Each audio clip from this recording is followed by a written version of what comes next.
Oh, oh. Hey, everybody. Oh, shooter. Hey, Luca. Hey. Good day, loves. Omi is sleepy. I understand. Welcome to this moment. Welcome back to the Holistic Freedom Secrets podcast. yes.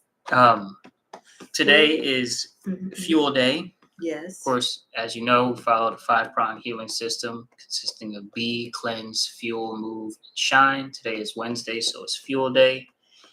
Sorry we weren't here yesterday for Cleanse Day. We have a lot of plates spinning, and the episode had to be sacrificed to keep the plates up. But we're back and better than ever. Yeah. And we're talking about, because it's flu season, something very important. Yeah, flu bombs. Mm-hmm. The best, herbs and foods and whatnot to fight flu and flu symptoms, right? Whatever it is that you got that's giving flu symptoms. Yeah. And I'm probably going to have to hang out with Omi, but that's okay. Because Omi probably needs a little burping time. She needs a little get the gas out moment. So just in case you are new, good day, love. I'm Coach Tensi, and this is... I'm Coach Soul. We are Ufulu Child, and we are freedom seekers. And if you're watching this podcast, you too are a freedom seeker. So, first thing we want to talk about is understanding the flu bomb strategy. Okay, there's a strategy to bombing your bad stuff in your body. Bombing the bad bacterias and bombing the symptom-causing spots with great gut armies and great healing herbs and foods. Yes. Yeah. So this is something that if you have been experiencing like congestion in the nasal passages, maybe like heaviness breathing, or you're like, is a flu coming on? Is the cold coming on? Seasons change. Something's going on with your lungs. You're like, what is happening? Okay. This is something that this episode going to be for you. And it's especially going to be great for if you are struggling with any sort of respiratory illness that deals with the lungs, when we say respiratory, right? Mm-hmm. And so we're going to focus on some plant-based nutrition hacks, some herbal remedies, and the power of hydration and doing that properly. So if you're a working mom out there, or you have a family and you got a working mom in your family, share this with her, share this with them, because this is good to pass on to our babies as knowledge and wisdom, right? So that we can help our bodies by using nature's pharmacy. Yeah. And that's what fighting these things properly means, is fighting them using what she calls nature's pharmacy, or the natural remedies that are sun cooked, and the laboratory of the earth, the wind, the fire. Music reference also for you music aficionados. Enthusiasts. So let's get into functional and plant-based nutrition first. So we got green juice on the menu, and juice, the word juice is both a noun and a verb, because if you want to be juicing it yourself, you want to have somebody that you know and trust that has a juicer, juice it in their juicer at home, if you can. So here's something I want to mention, because especially starting off in my journey to healing and doing cleanses and getting into the swing of healing my own body, this all started when my mom was diagnosed with cancer. She already had type 2 diabetes, and we were already vegetarian. So we thought that it wouldn't go hit us because we vegetarian. Okay, we healthier than the rest. And we were so wrong, because we were still eating a lot of the processed foods, the stuff that was high sugar content. So it was whether it was like if we had juices, they were super sweet. Okay, it was the apple juices, it was the orange juices, it was stuff like that That's we would get like. processed, refined sugars in it all throughout and all of that. Well, in our family, we didn't get anything with added sugars in it. It was just the Oh, fruit. But sometimes with juices, you have to be mindful, because when you are in a state of needing to heal your body, you need to be mindful of your blood sugar, and it will spike your blood sugar if you're consuming things, even 100% juice that has like it's just already a high sugar content, like sweet fruits. So when you think your apples, you might want to go to a green apple instead, which has less sugar in it. You might want to go with a beet instead of a ton of red apples or bananas or mangoes or pineapple. You might want to go with that to get a little sugar taste in there without spiking your blood sugar. Because the more that we spike the blood sugar, the more that it's like, visualize um, a happy, healthy cell. And then all of a sudden, this dump truck comes and it dumps all this sugar outside the cell. It's like, hey, put this in there. Put this in your cell. We have all this sugar. What am I supposed to do? I can't put it nowhere else. And they're like arguing back and forth because the cell is like, I can't take all this sugar in here, you know?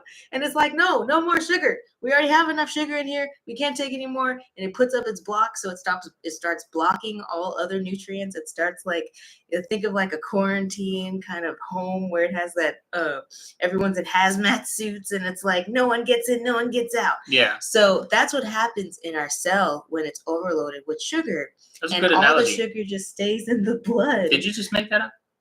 No, I made it up like a few episodes ago. Oh, okay, that's several a good episodes analogy. ago, earlier in the podcast. Got you. But so think of that, because that's what's happening in our bodies Yeah. when So we overload. once again, for the visual, it's like a big old garbage truck, dump truck comes by and dumps all of this sugar out. And the driver is like, all right, load all of this up in the cell. And the cell's like, oh my gosh.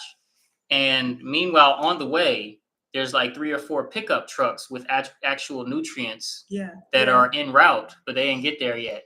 Yeah. And so by the time the cell finally reluctantly gets all of the sugar in there, it closes its doors. And the pickup truck's got to find somewhere else to go. And that cell doesn't get nutrients. Yes. And the sugar, the rest of it that's still there that the cell couldn't get in, it circulates through the blood and everywhere in our body where we felt like our body starting to come up with that cold, all the bad bacteria, bad viruses, the bad fungi or like fungus in our bodies that built up in order to cause that get fed.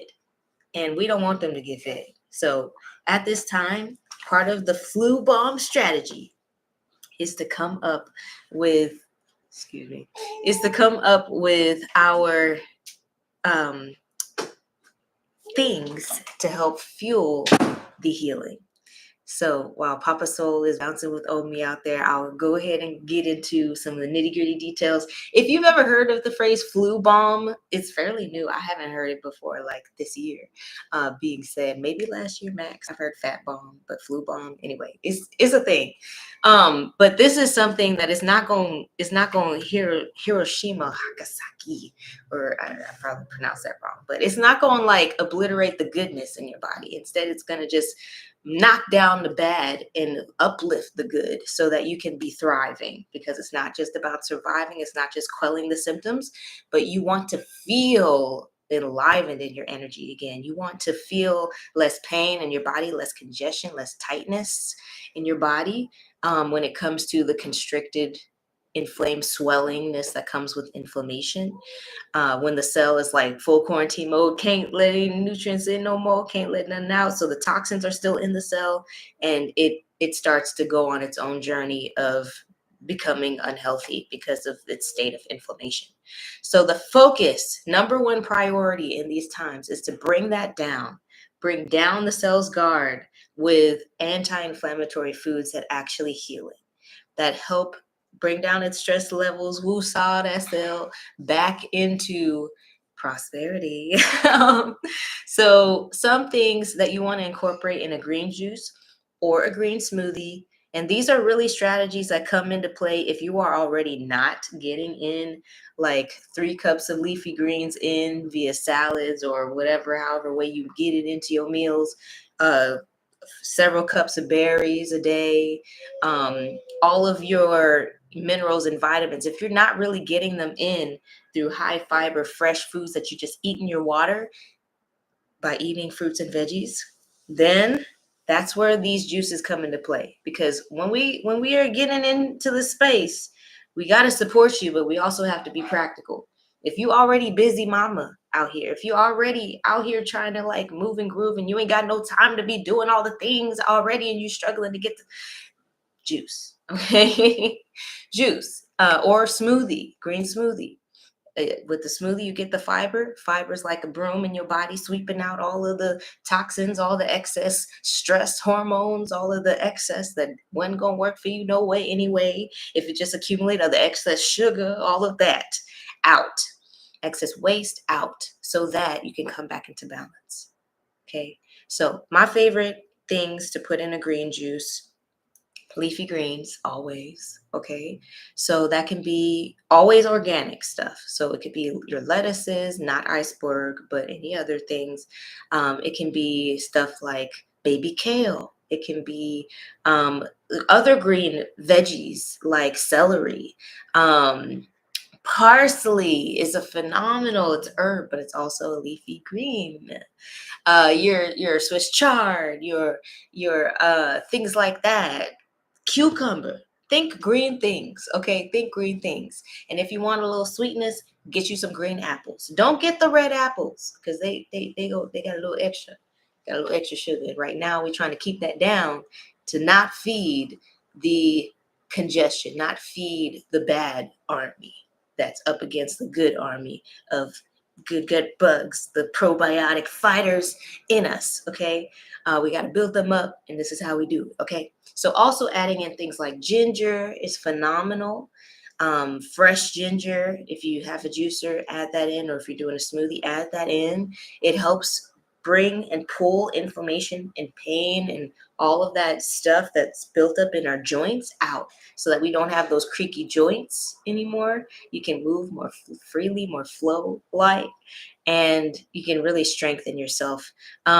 Beets are also pretty great. Okay, it might not keep your juice or smoothie green, but it has a little bit of sweetness, and beets also help with blood circulation. The nitrates, something called nitrates in the beets, are kind of like that thing that if you ever thought, think of the visual of some like one of those clowns on the at a party that blows up balloons.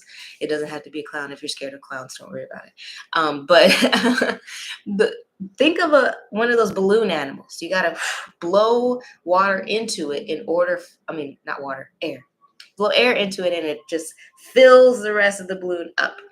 It's kind of like you're circulating your blood. You're filling your body up in a way like it's like flowing through with these good nutrients, good things in the body. And all of these things I'm listing are stuff that brings down inflammation. It's stuff that helps to bring down oxidative stress, which is basically what happens when your body has been ravaged.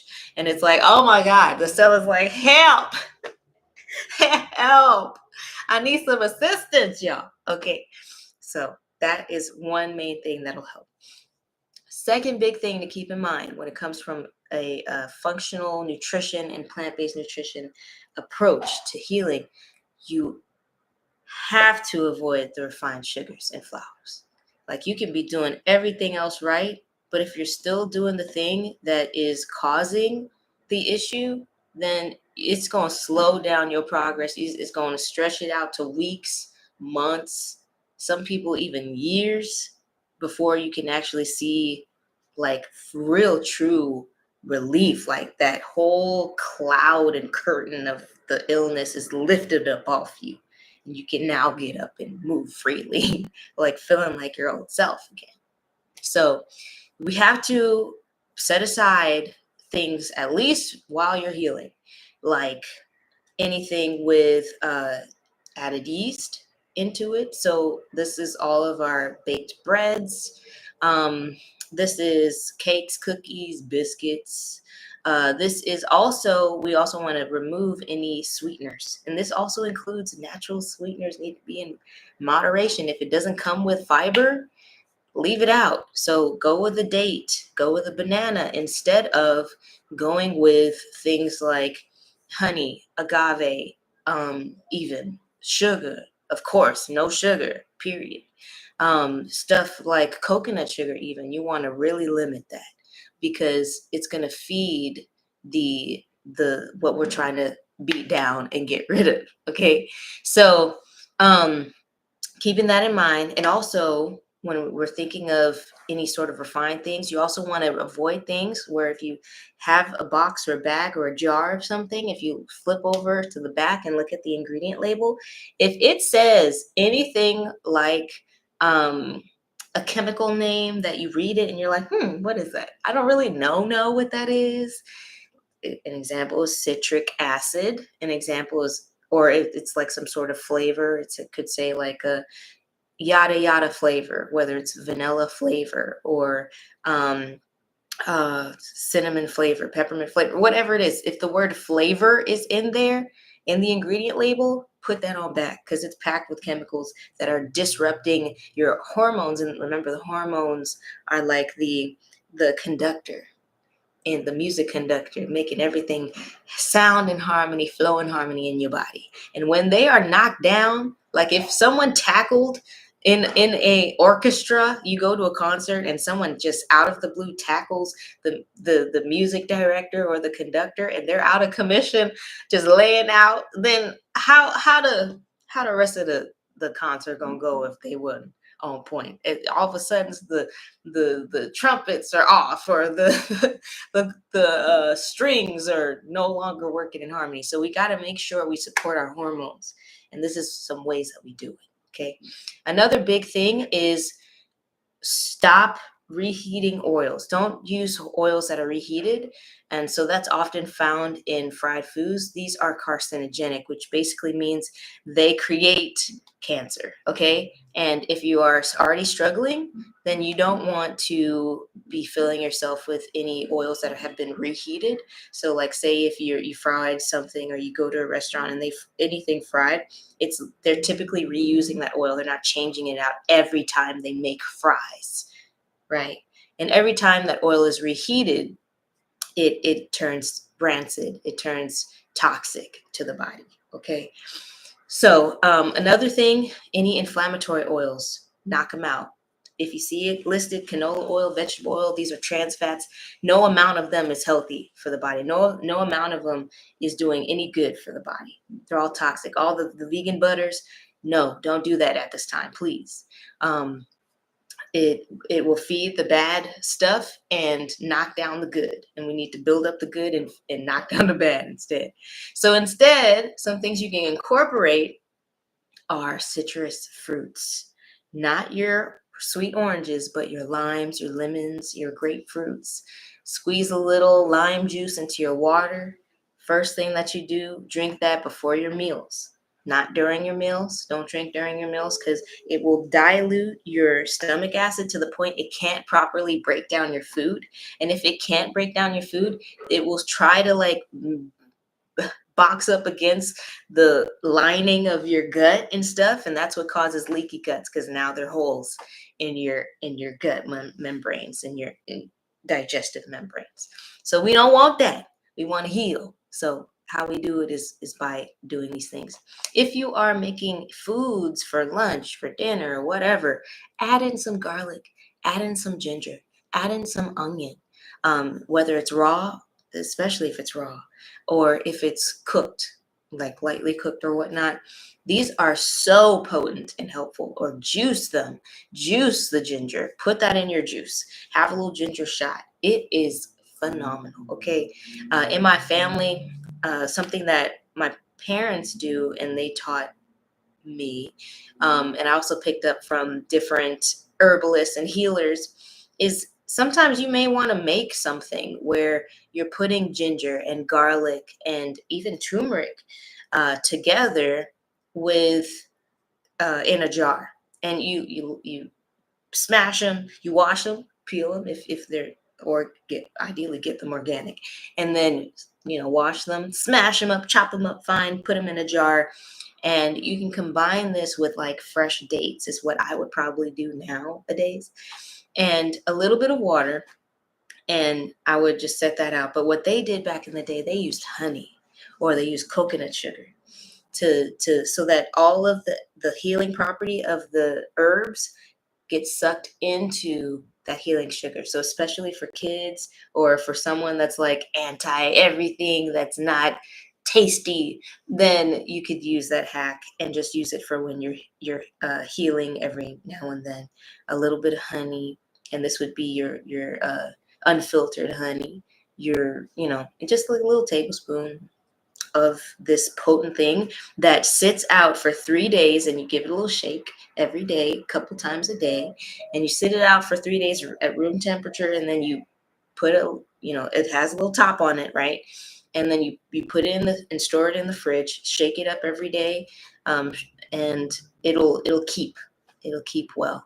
And it builds up the good gut army, because now it's like you have a natural probiotic that you built up that you didn't have to pay all this money for. So that's something that's super helpful when it comes to the nutrition standpoint. Does that make sense? Does that make sense? Because we talking about fuel, right? So if we fueling, then we got to fuel ourselves up. But the cleansing part also comes when we are taking some things out. And this is how you have that flu bomb that's like in your body. It turns into a whole like little martial arts movie, and like the Jackie Chan, Bruce Lee's in your body come out, and they like for all of the things that are keeping you feeling low energy and congested and all of the things in between. So the sooner that you do these things, the sooner that you'll start to experience the healing from it. This is something where you don't want to wait super late to start to apply and have it be effective. As soon as you start to feel like a little tickle, a little something, boom, we in, okay? All right, so next thing that I want to mention when it comes to herbal remedies, what herbs, what teas, what things can we utilize to really help boost our immune system to the point that it's detoxing the lungs, it's helping heal. Maybe even if you have a fever, it will bring that fever right down. There's something that we use in our family every single time without fail, and it's also used in Jamaica. That's where my family's from, Jamaica, and it's called fever grass in Jamaica. But can you guess what it's called in like the US, and like even in your grocery store you can find it? You can find it. Can someone guess? It's like something grass, something grass. Guess what it's called? Put it in the comments if you can guess what it's called, right? And I'm curious. I want to see. I'm going to list some more of the benefits, but put in the comments if you're watching what you think it might be called. And this is something that's anti-inflammatory. It helps with lung issues. It brings down your a fever if you're experiencing those symptoms, and it's anti-fungal. So any kind of like fungal yeast related issues, it'll help bring that under control. And it's anti-inflammatory. So any pains, aches, constrictedness feeling, it'll help to relieve that as well. Any guesses? Any guesses? Well. Okay. It is called lemongrass, y'all. And it's something that's like, oh, lemongrass? I didn't know. Lemongrass. Okay, yes, lemongrass. So especially if you can get it fresh, fresh, organic lemongrass, or if it doesn't have to have that organic seal on it, but it was, naturally grown without any chemicals added in that process, right? Or wild crafted, that too is great. So lemongrass tea is something that we always use. Also, oregano oil. This is essential oil, right? With that 70 or 80% potency, okay? Oregano oil is phenomenal because it has a compound in it called carvacrol and thymol. Okay, these two compounds, fancy words, you don't really need to remember them, but what you do need to remember about it is these are antiviral naturally. So anytime you have a virus infection, and sometimes it'll change from bacterial, start like a bacteria that went haywire and just tried to box you down, and then it turned into kind of like a virus type thing, and then it goes into like a fungal thing, and then it kind of can regress back into like another state. So we want to hit it from these different angles. That's why it's called the flu bomb. So we have the oregano oil, which is antiviral, antibacterial, and antifungal. It's the heavy hitter.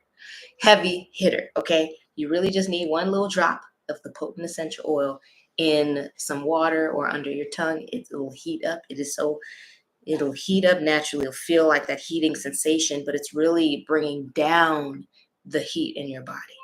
If you ever heard of the word inflammation and you looked up what it meant, it really just means an inferno in the body. So inferno, think fire. Your cell is on fire. And this is something that helps put out the fire. So stuff like oregano oil, lemongrass, or oregano tea, lemongrass tea as well are supportive. And blue vervain, heavy hitter, potent, okay? This also helps support the nervous system. So the brain health, any muscle spasms related to a respiratory condition, it helps to relax and soothe and support your lungs and your entire respiratory tract all up in here, your sinuses. It helps to relax. It's like that the herb that is kind of like that chill friend that's like, hey, what do you need? Super supportive, and really attentive. And this is something that'll help. If you are experiencing really a lot of dryness in the throat and the mouth, or just like trouble getting having a bowel movement, or with constipation, things like that, you may want to lean into something like sea moss, Irish moss, or slippery elm. Sea moss is a heavy hitter. It'll protect the lining of your gut. So if you experience leaky gut or irritable bowel syndrome or whatever, or even just like trouble digestive issues, whether it's bloating or whatnot, it helps balance the hormones. It helps heal your entire digestive tract, helps coat in the best way your lungs and the mucous membranes all up in here that get beat down, right? So it's kind of like a lozenge, like if you took a cough drop, it'll do a similar type thing for your body. Slippery elm is especially kind of like a lozenge. If you have it as a tea or put in your smoothie, just really get it in. They have tinctures for it. And then lastly, cascara. Okay, it's like a gentle laxative, which will also help, because if you are healing, you need to be having bowel movements every day. Make sure your detox pathway is open, honey. And really, after every meal, you should be having a bowel movement for each meal. But we're going to talk about that later. Okay. And this supports that detoxification. You have to open up your detox pathway in order not to overwhelm yourself inside your body. So things like cascara, things like the herb senna tea, you can find at HEB or your local health food store. Easy. You can find senna tea. That'll help gently move you through. Okay. You can also export enemas. There's some people use coffee enemas or other types of enemas.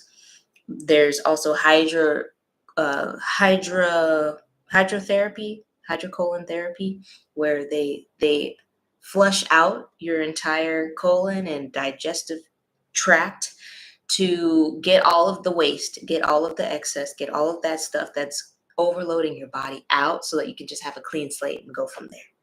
That's super helpful too. But if you low on funds or you're trying to be budget friendly, enemas. Okay, enema kits, you can find them online, get them, use them. They're helpful. Okay, last big thing, and this is something that tends to get everybody, in their mama. All right, because they be slipping on it. I be slipping on it sometimes. Okay, we can see sometimes my lips aren't as hydrated on some episodes, because this last big thing that we have to tend to is hydration. Hydration, hydration, hydration. Say it with me. Hydration. Okay, good. So we have to hydrate because just think of like a clogged pipe. You have to run clean water through it in order to kind of get that part out. Something has to go in to flush it out. So first we have the herbs, and it's kind of acting like that snake tool that gets the big stuff that's blocking it moving around. And then you got to put in that good water, got to put in that good source of healing in there in order to get the rest of it out, get it flowing through your body, so that you can really support your lymphatic system, which is low key. If you thought of it, it's kind of like the waste management system that takes out the trash, and a sewage system. So that's your lymphatic system, making sure that all that stuff's not staying stagnant in one spot, causing issues like respiratory conditions, but it can flow through and it can be rid of. So hydration, how do we hydrate? 3 main things to keep in mind. Write this down. 3 main things. Get your pen, paper, get your notes out, even if it's on your phone.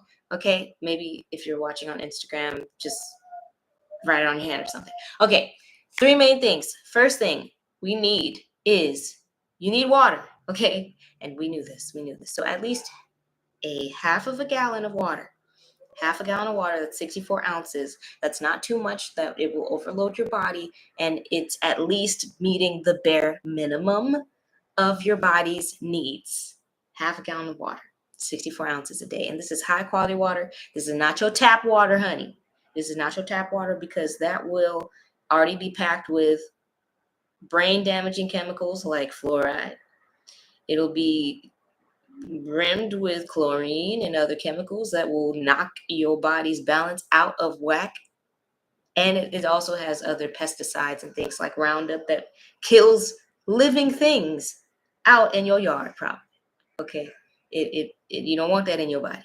So filtered natural spring water or alkaline water, if you can find it, if that meets up with you. But you need those trace minerals in the water that you're drinking.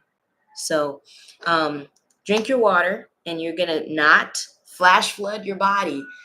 You're not gonna flash flood your body by drinking it all at once, but you're gonna space it out. Give a cup or two every 2 hours. You feel me?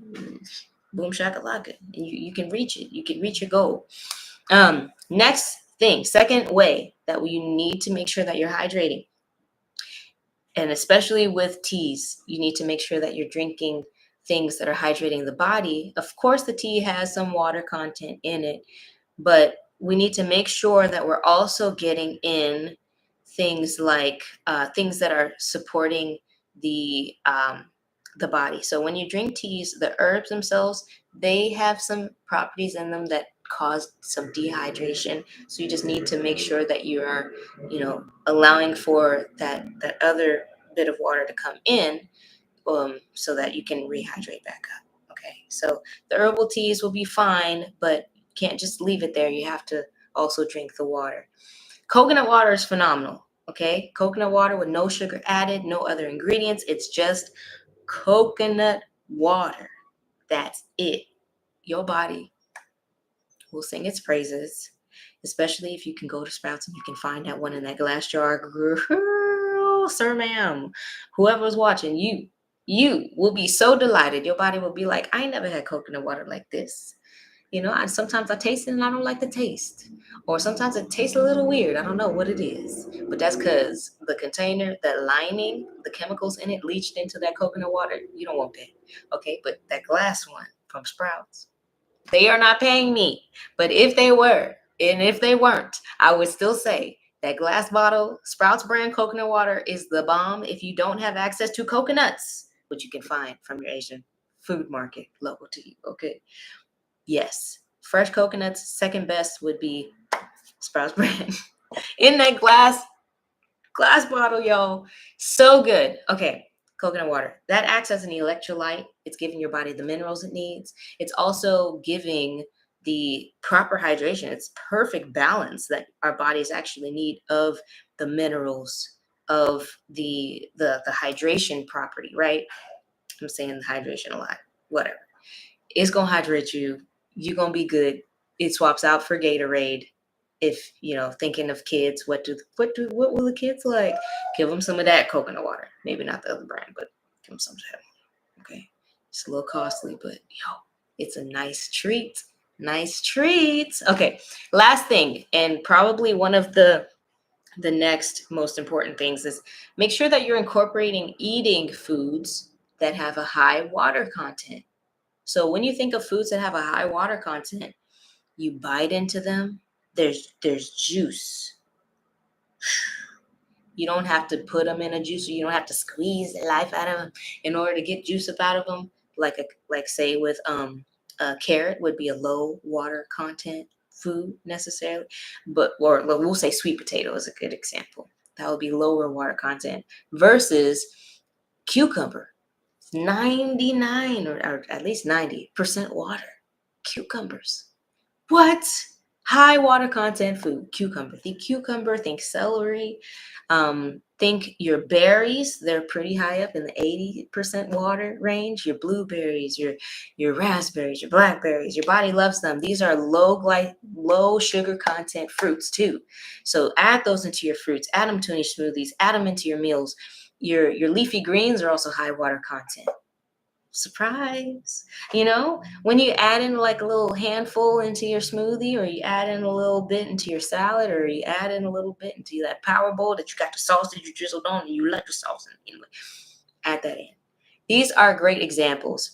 If it was watermelon season, I would say watermelon, but it's not in season right now, so probably won't be supportive as much. Watermelon's great. However, make sure it's always seeded, because we don't want to modify our DNA even more than it's already modified. Okay. Yeah. So hope this helps. Let me know in the comments what's one thing that stood out to you. Maybe something that you're like, oh, wow, okay. Maybe I kind of knew it from this angle, but hearing that again is a little helpful. Let me know, because the more I know what's helpful to you, the more that I can customize the content for you, right? So let me know. Before we go, here's a quick little routine that could take like 5 to 15 minutes, little ideas for mini routines that you can implement what I'm talking about today into your life right now. So think in the morning time. You can start your day with a glass of lemon water or lime water and a little mini pinch of sea salt. Stir that up clockwise, counterclockwise, break up those water molecules, drink, hydrate. That gets your digestive system going, gets your energy start to come back up, start to liven your cells again. Yes. Midday, okay? You have a little green juice, right? Like we talked about, or a smoothie. There you go. You're cleansing the body, giving it the minerals it needs to support you and bring down the inflammation. Maybe afternoon, late afternoon, you have a cup of lemongrass tea or oregano oil under the tongue or something like that to help boost that calm, or even some blue vervain tea, whatever it is. Have a cup of tea, right? So especially if you're combating this 3 times a day, you want to have at least 32 ounces worth of tea in your body spaced out. So that could be 3 to 4 cups, 4 cups of tea, right? So a cup when you wake up, after you drink that first thing of water, drink a cup of tea. Give yourself 4-hour gap every 4 hours in your waking day, maybe drink a cup of tea. So, and then of course you can have some of that tea in your wind down schedule. You got your journal out, habit stacking, reflecting on the day, drinking your tea, and then go to bed. So hopefully this helps. Again, we tackled some ideas for nutrition, for really cleansing using the teas, using different herbal remedies, and using hydration to support your healing self. We had some recipes in there for a flu balm that you can make yourself that's also probiotic. So your body's going to be like, yeah, about it. And how we can also fit it into your daily schedule. We talked about that. So Consult, of course, with your healthcare folk and people, your holistic healers that you team up with, because this is not medical advice. I'm not a doctor. I'm not none of them things. And I would not be in that space of the medical model. However, everyone's situation is different, and you're going to need a little insight in that realm. Thank you for joining us. And join us for Thrive Zone on Monday, January 20th. It's going to be phenomenal. It's a 3-hour reset for working mamas and their families. Yes, you can bring your babies. Yes, you don't have to be actively working mom in the traditional sense of going to a 9 to 5 and coming home. No, you can be work from home mama. You can be working with childcare with these kids, mama. You can be empty nester mama. You know, come on down. And father And father. Whatnot. And cousin, bring your family. So this is also just a quick side note. You can bomb the flu with great nutrition. You can also invite the flu with poor nutrition. So don't do the opposite. We'll see you guys on Monday at Thrive Zone, and we'll see you tomorrow for Move Day. Yes. Peace. Take care, loves. Peace.